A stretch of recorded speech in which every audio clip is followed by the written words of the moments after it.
Study in UK, study abroad. ఇది ప్రతి తెలుగు వారి కళ, ప్రతి ఆంధ్రుని కళ, ప్రతి తెలంగాణ వారి కళ. అయితే యూకే వెళ్ళినప్పుడు మనకు చాలా ఖర్చు అవుతుంది. మీ ఖర్చు తగ్గించాలి, మీ పేరెంట్స్ మీద బర్డెన్ తగ్గించాలి అని చెప్పి అప్ టు 5% క్యాష్ బ్యాక్ ఇస్తున్నాం మనం. అంటే దగ్గర దగ్గర ₹150,000 మీకు క్యాష్ బ్యాక్ వస్తుంది. ఇది ఏ యూనివర్సిటీస్కి వస్తుందో చక్కచక్క చూద్దాం. మరి Aston University, University of Birmingham, Coventry University, Cranfield University, Cardiff University, University of Essex, University of Exeter, University of East Anglia, University of Liverpool, University of East London, London Metropolitan University, Heriot Watt University, University of Hertfordshire, Queen's University Belfast, Queen Mary University of London, Nottingham Trent university.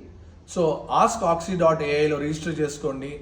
మా టీంతో మాట్లాడండి. మా team Bombay, Kerala, Bengaluru, హైదరాబాద్లో ఉన్నాము. మీరు వైజాగ్లో ఉన్నా, రాజమండ్రిలో ఉన్నా, ఎక్కడున్నా సరే, తెలుగు వాళ్ళు ఎక్కడున్నా సరే ఈ 5% క్యాష్ బ్యాక్ అనేది ఎవరు ఇవ్వటం లేదు. మా ఆఫర్ మీరు యూజ్ చేసుకోండి. దీంతోపాటు మీకు అన్ని సర్వీసెస్ ఇస్తాము. అడ్మిషన్ సర్వీసెస్ అన్నీ కూడా మీకు ఎండ్ టు ఎండ్ ఉంటాయి. అండ్ వెరీ ఇంపార్టెంట్ ఏంటంటే మీ లోన్ సర్వీసెస్ కూడా మేమే చూసుకుంటాం, both short term loan and long term loan. Thank you.